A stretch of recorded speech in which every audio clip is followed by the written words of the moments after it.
Dear students, कल की video में आपने ऑर्गेनिक केमिस्ट्री में आने वाले कोवेलेंट बॉन्डिंग के बारे में थोड़ी सी जो नॉलेज है वो मैंने आपको दी थी और उसी की आपको ज़रूरत यहाँ पे है।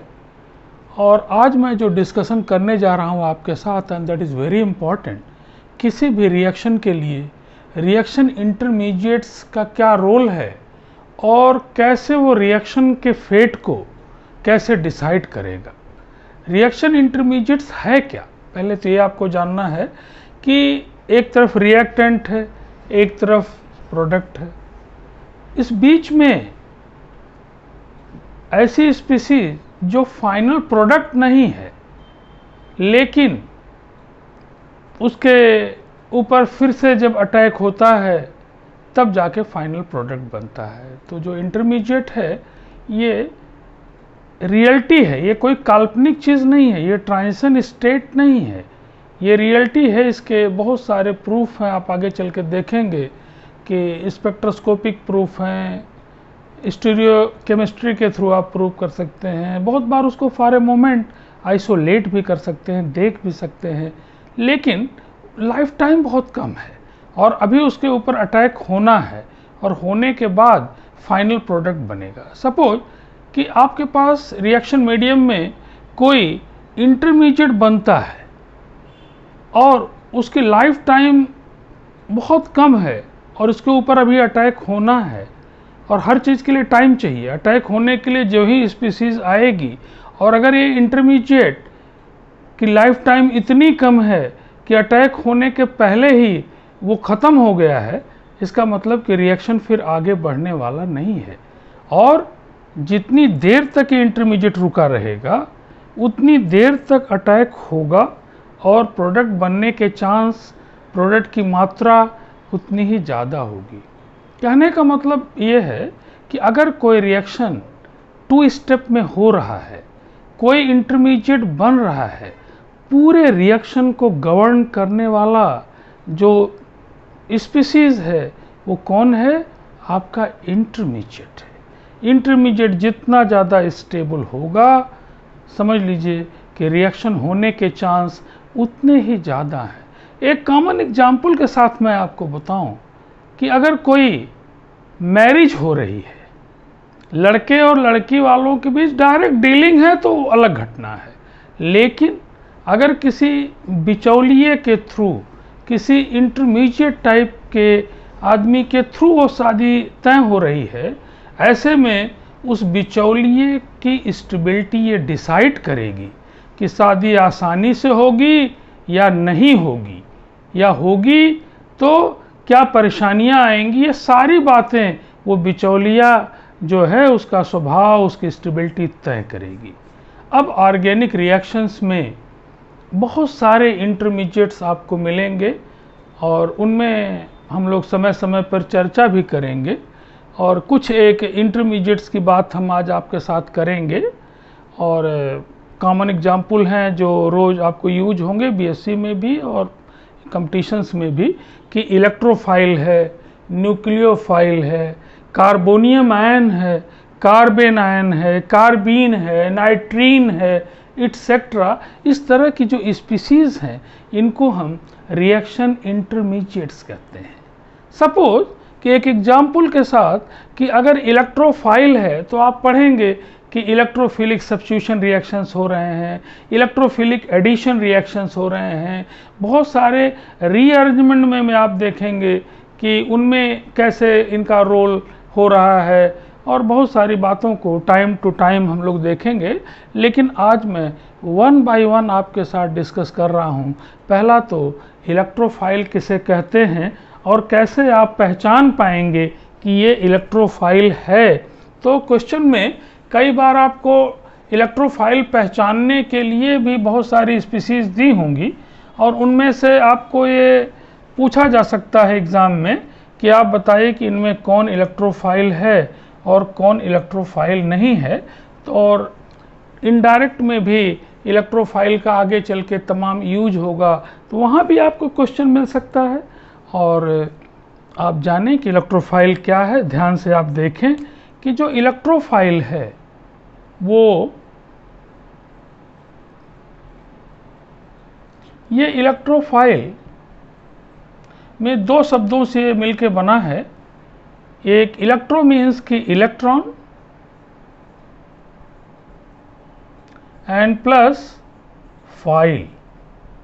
Now this file is a non English word, और बहुत सारे भाषाओं में आप देखेंगे कि अल्फ़ाबेट इज सेम। जर्मन में आप देखेंगे, फ्रेंच में आप देखेंगे। मैंने 2 इयर्स पीजी डिप्लोमा जब मैं बीएचयू में था तो मैंने किया भी है, और उसकी वोकैब्युलरी में ज़रूर वोकैब्युलरी और उसकी पूरा जो ग्रामर है इट इज़ डिफरेंट। उसी तरह से this file is a non English word and file means loving.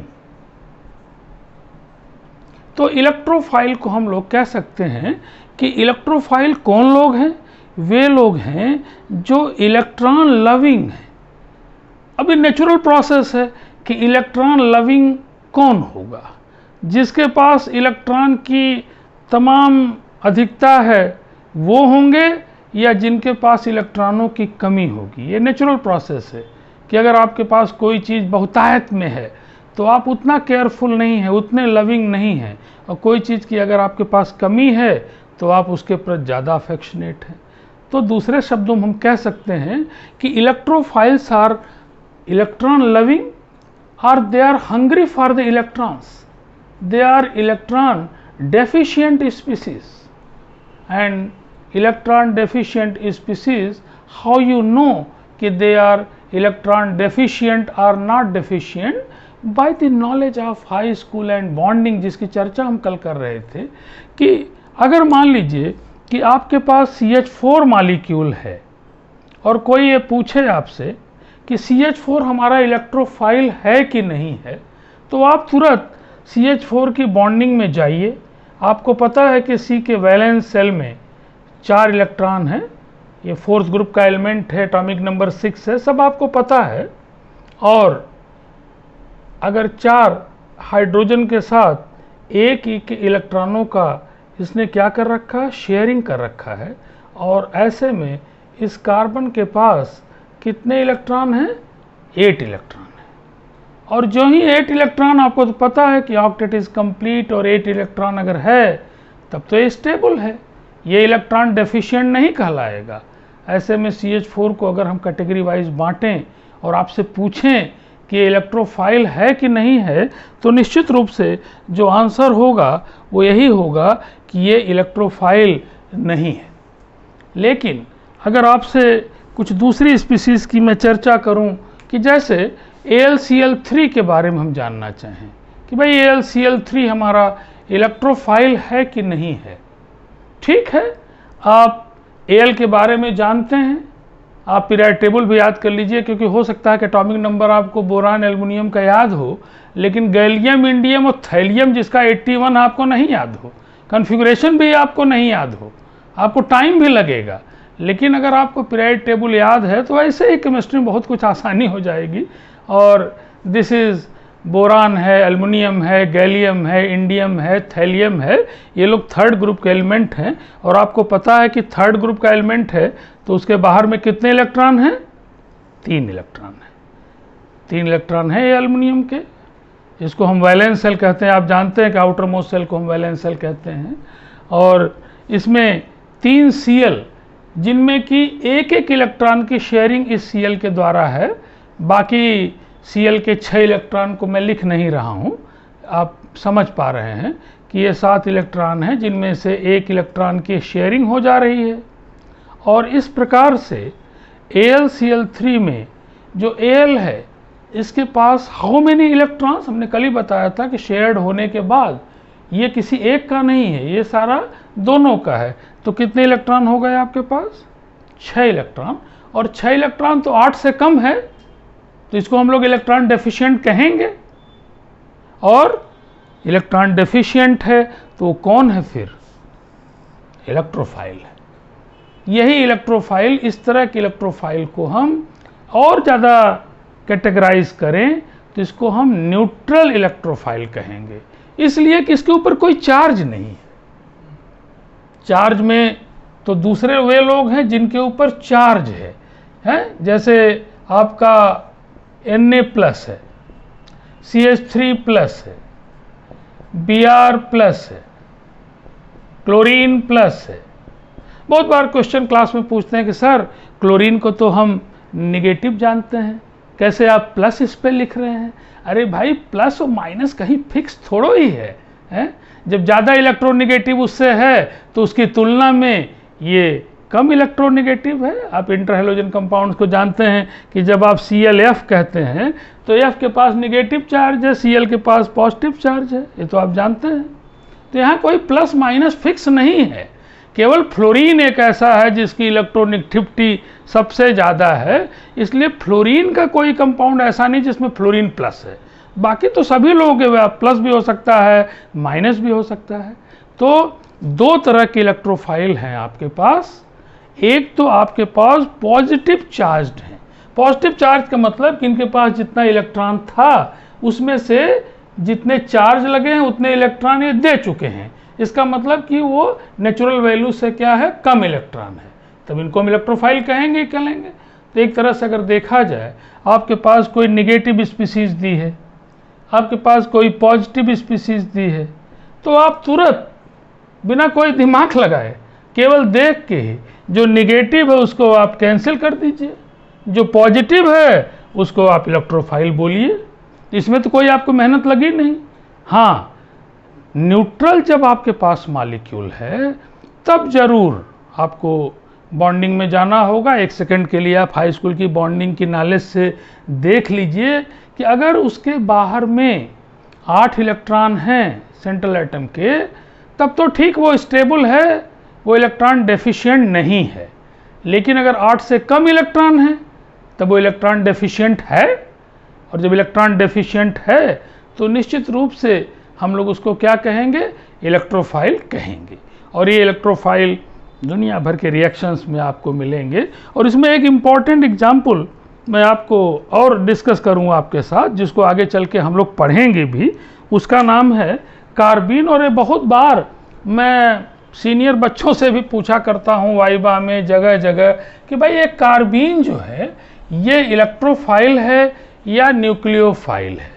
तो बच्चों को एक आदत पड़ गई है कि जहाँ कहीं उन्होंने लोन पेयर देखा, नॉन बॉन्डिंग इलेक्ट्रॉन देखा, और तुरंत ज़्यादातर बार यही देखने को मिलता है कि वो उसे न्यूक्लियोफाइल बोल देते हैं। लेकिन इसमें आपको ध्यान रखना है कि जैसे आपका सपोज कि ये CH2 जिसको हम लोग कार्बीन कहते हैं, आगे चल के पढ़ेंगे भी, ये बहुत बार पूछा जाता है आपके एग्जाम में कि कार्बीन जो है इलेक्ट्रोफाइल है या न्यूक्लियोफाइल है। तो अभी हम आपको बताएंगे कि न्यूक्लियोफाइल कैसे हम लोग जानेंगे। लेकिन इलेक्ट्रोफाइल के लिए ये ज़रूरी है कि जो सेंट्रल एटम है उसका ऑक्टेट पूरा नहीं है। आप इस CH2 में देखिए, C के बाहर में 4 इलेक्ट्रॉन हैं और 2 हाइड्रोजन के साथ इसने शेयरिंग कर रखी है, तो कितने इलेक्ट्रॉन कुल हैं? तो ऑक्टेट तो पूरा नहीं है। इसलिए ये हमारा जो CH2 है ये किस कैटेगरी में आएगा? ये निश्चित रूप से क्या होगा, ये कार्बीन हमारा इलेक्ट्रोफाइल है, इलेक्ट्रोफाइल है। इसी तरह की तमाम स्पीसीज आगे चल के आप देखेंगे, इसी के पेरेंट नेम बना रहेगा। CCl2 को हम डाइक्लोरोकार्बीन कहते हैं। रीमर-टीमन रिएक्शन में आप देखेंगे कि ये एक अटैकिंग स्पीसीज है, आगे चल के हम लोग डिस्कस करेंगे। ये भी क्या है, इलेक्ट्रोफाइल है। So it is now clear, इस स्टेज पे आपको पूरी तरह से क्लियर है कि इलेक्ट्रोफाइल को पहचानना बेहद आसान है। अगर पॉजिटिव चार्ज लगा है इलेक्ट्रोफाइल, नेगेटिव चार्ज लगा आप छोड़ दीजिए, न्यूट्रल लगा है तो जल्दबाजी मत करिए, आप बॉन्डिंग करके देख लीजिए। अगर सेंट्रल एटम के बाहरी कोश में साझा होने के बाद 8 इलेक्ट्रॉन हो गए हैं तब वो इलेक्ट्रोफाइल नहीं है, और 8 से अगर कम इलेक्ट्रॉन है तो निश्चित रूप से वो इलेक्ट्रोफाइल है। अब हम लोग इसी क्रम में चर्चा करेंगे कि भाई न्यूक्लियोफाइल फिर क्या है। तो हम लोग आज की इस चर्चा में आगे चल के इसी इलेक्ट्रोफाइल न्यूक्लियोफाइल के बाद इस चर्चा को आज विराम दे देंगे और आप ध्यान से देखें इसको। और चूंकि इससे रिलेटिव है तो आपको समझ में पूरी अच्छी तरह से आज आ जाएगा कि न्यूक्लियोफाइल में एक शब्द आ रहा है न्यूक्लियो मीन्स न्यूक्लियन। न्यूक्लियन का मतलब है कि न्यूक्लियस में रहने वाले जो चार्ज हैं, जो पार्टिकल हैं, और आपको पता है कि हाइड्रोजन को छोड़ दें तो बाकी सब में न्यूट्रॉन है और प्रोटॉन है, और प्रोटॉन के पास कौन सा चार्ज है? पॉजिटिव चार्ज है। तो न्यूक्लियस जो है वो पॉजिटिव चार्ज वाला है, आपको पता है कि, और इस पॉजिटिव चार्ज को जो अफेक्शनेट करेगा वो निश्चित रूप से ये कौन होगा? इलेक्ट्रॉन रिच स्पीसीज होगी। तो हम लोग कह सकते हैं कि nucleophiles are electron rich species. Species का मतलब बहुत बार बच्चे कंफ्यूज होते हैं कि स्पीसीज क्या है। कोई भी चीज़, कोई भी आयन, कोई भी मालिक्यूल, कोई भी चीज़ है कि हिंदी में जान लीजिए, उसको हम स्पीसीज कहते हैं। तो न्यूक्लियोफाइल जो है इलेक्ट्रॉन रिच स्पीसीज है। अब नाउ क्वेश्चन होता है कि भाई रिच कौन है? रिच के बहुत सारे पैमाने हैं। रिच में आपके अपने खर्चे के बाद अगर कुछ पैसा आपके पास बच रहा है जिसको आप दूसरे को मदद कर सकते हैं, शेयर कर सकते हैं, तब तो आप रिच हैं। आप कहें कि 1000 रुपया मैं रोज कमाता हूँ, कोई 5 रुपया मांग रहा आपसे कि सर मैं तो सब खा पी गया शाम तक, तो आपको कोई रिच कहेगा? नहीं कहेगा। आपके पास अगर कुछ पैसे बच रहे हैं अपने खर्चे के बाद, तभी आप रिच कहलाएंगे। अब उसमें दुनिया भर के फैक्टर फिर आएंगे कि भाई किसी के पास पैसे पॉकेट में रखे हैं, आपसे मांगा 100 रुपया चाहिए, लीजिए, बहुत रिच है। आपसे मांगा 100 रुपया हम दे दें, आप घर में गए, यार मांग रहा पैसा दे दें, पत्नी से पूछ रहे हैं, बच्चों से पूछ रहे हैं, और तब आपको क्या है? हिचकिचाहट हो रही, टाइम लग रहा है, अरे नहीं 100 मत दीजिए, 20 रुपया दे दीजिए, तो आपको ज़्यादा रिच कहेगा वो? इसका मतलब कि फ्रीनेस एक तो आपके पास हो, ही नहीं है, दिल बहुत बड़ा आपका है, बहुत बड़ा, यदि होता किन्नर नरेश में, बहुत बड़ा दिल आपके पास है, क्या करूं, है नहीं तो मैं आपको 5 लाख रुपया दे देता, तो आपको रिच कोई बोलेगा? तो 2 कंडीशन आपके पास होनी चाहिए। क्या? कि आपके पास 8 इलेक्ट्रॉन हों और उनमें भी कुछ इलेक्ट्रॉन ऐसे हों जो बॉन्डिंग में भाग नहीं लिए हैं। कोई पूछे भाई बताइए ये CH4 आपका जो है ये न्यूक्लियोफाइल है, तो आप इसकी बॉन्डिंग करके देख लीजिए भाई। C के आउटर मोस्ट सेल में 4 इलेक्ट्रॉन हैं, अभी अभी आपने देखा है कि ये 4 इलेक्ट्रॉन और 4 हाइड्रोजन से एक इलेक्ट्रॉन की शेयरिंग कर रखे हैं, और ऐसे में इनके पास इलेक्ट्रॉनों की संख्या कितनी? 8 है। और आपको पता है कि 8 अगर है तब तो ये स्टेबल है, और इसको हम लोग डेफिशिएंट नहीं कहेंगे, और इसको हम रिच भी नहीं कहेंगे। क्यों? क्योंकि अभी किसी को शेयर थोड़ा कर सकता है, कुछ कर ही नहीं सकता है। लेकिन अगर आप दूसरे मॉलिक्यूल के बारे में बात करें, अगर हम आपसे पूछें कि भाई NH3 हमारा जो है ये हमारा इलेक्ट्रॉन रिच है कि नहीं है, तो आप उसी खल वाली बॉन्डिंग की नॉलेज से देख सकते हैं कि नाइट्रोजन के बाहर में 5 इलेक्ट्रॉन है, जिनमें से 3 ने शेयरिंग कर रखी है हाइड्रोजन के साथ, और 2 इलेक्ट्रॉन जो हैं ये फ्री हैं।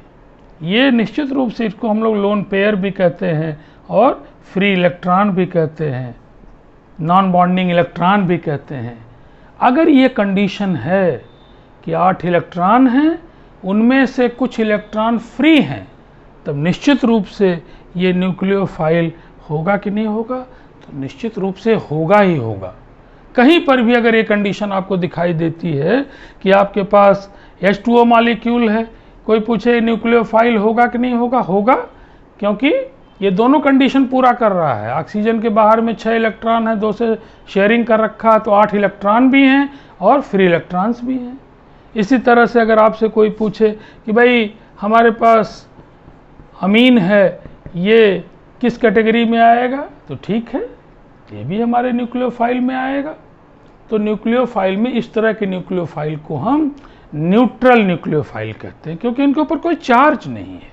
और दूसरे तरह के न्यूक्लियोफाइल वे लोग हैं जिन पर निगेटिव चार्ज है, जैसे NH2-। OH minus.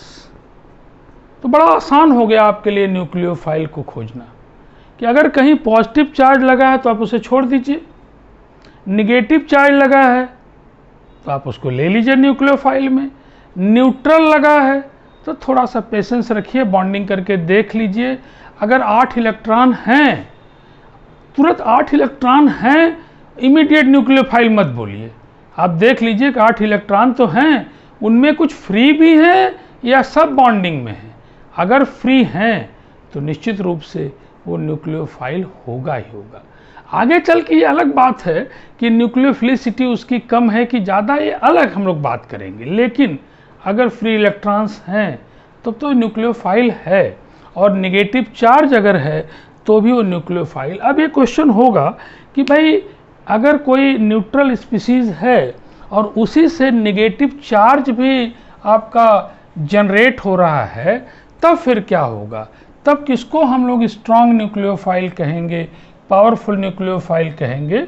तो उसके लिए भी generally it is found that, generally इसलिए कि वो सेफ होता कहने में, जनरली मीन्स कि कोई एक्सेप्शन आ जाए, कोई बात आ जाए तो ठीक है, उसकी एक्सप्लेनेशन कुछ हम लोग और कर लेंगे, लेकिन generally it is found that in negatively charge species will be more powerful nucleophile in comparison to the neutral nucleophile like this, like this, like this.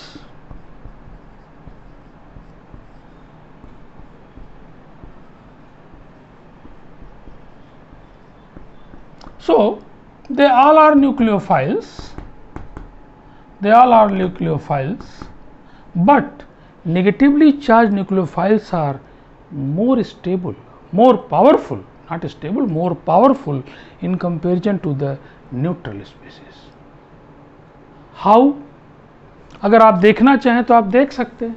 अगर आप H2O को देखें कि H2O के पास 2 लोन पेयर है, राइट? इसको आपने dissociate किया है, इसमें से H प्लस चला गया है और OH माइनस बना है, राइट? अब आप ये बताइए कि OH माइनस में ये जो लोन पेयर O का है, इसको हमने कहीं डिस्टर्ब किया है? नहीं किया है। अब H जो है, जिसने अपना 1 इलेक्ट्रॉन शेयरिंग में दिया, क्योंकि आप जानते हैं कि 1 इलेक्ट्रॉन की शेयरिंग सिंगल बॉन्ड से है, 1 इलेक्ट्रॉन जो इस शेयरिंग में H ने दिया है, H प्लस एज जा रहा है, इसका मतलब कि अपने शेयरिंग इलेक्ट्रॉन को वो छोड़ के जा रहा है। अब आपको अंदाज लग गया होगा कि इलेक्ट्रॉन कौन रिच है? 2 आदमी हैं, एक के बैंक खाते में 1000 रुपया है और एक के बैंक खाते में 5000 रुपया है, कौन रिच ज़्यादा है? 5000 वाला ज़्यादा है।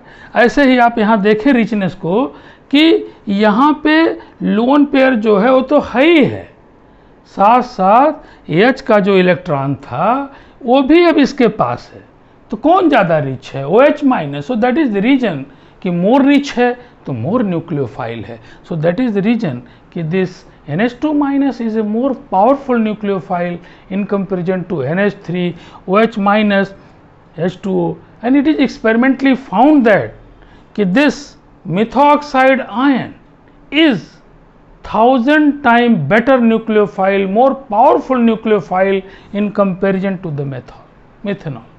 ये जो मैं आपको पढ़ा रहा हूँ, जो बता रहा हूँ, ऐसा कोई मैं ब्रह्मज्ञानी नहीं जो मैंने कुछ खोजा है।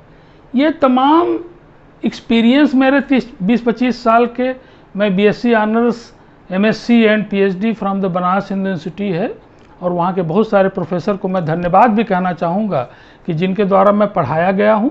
और अगर आपको बुक कंसल्ट करनी है तो आप किसी भी, चाहे हिंदी मीडियम चाहे इंग्लिश मीडियम में, चाहे आप मर्सन बॉयड में चले जाएं, IL फिनार में चले जाएं, चाहे आप जगदम्बा सिंह में चले जाएं या पीटर साइज में चले जाएं, मैटर आपको सब जगह कहीं न कहीं आपको मिलेगा ही मिलेगा। आजकल तो नॉलेज गैदरिंग के दुनिया भर के साधन हैं, लेकिन ये जो मैं आपको पढ़ा रहा हूँ, बता रहा हूँ, केवल इसलिए कि आप इतना इंटरेस्ट है कि आपके अंदर पैदा हो इस ऑर्गेनिक केमिस्ट्री के प्रति कि आगे चल के इस बेसिक नॉलेज के बाद मन करे आपका तो जो चाहें सो आप और भी पढ़ सकते हैं और डिस्कस कर सकते हैं कहीं पर भी।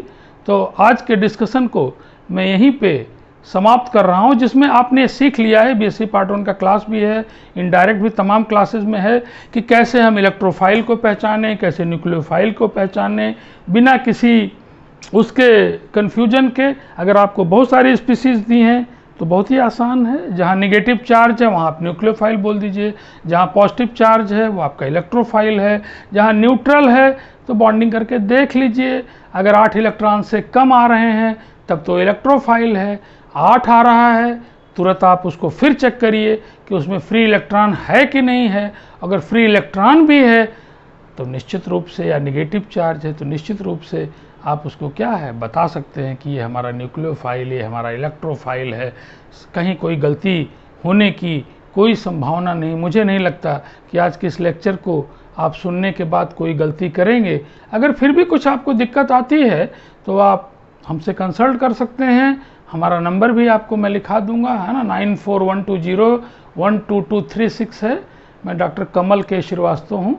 आप जब चाहें कहीं चाहें मुझसे पूछ सकते हैं, कोई फीस नहीं, कुछ नहीं। मुझे तो प्लीज़र होगा जब हमारा स्टूडेंट अच्छा से अच्छा करेगा। Thank you.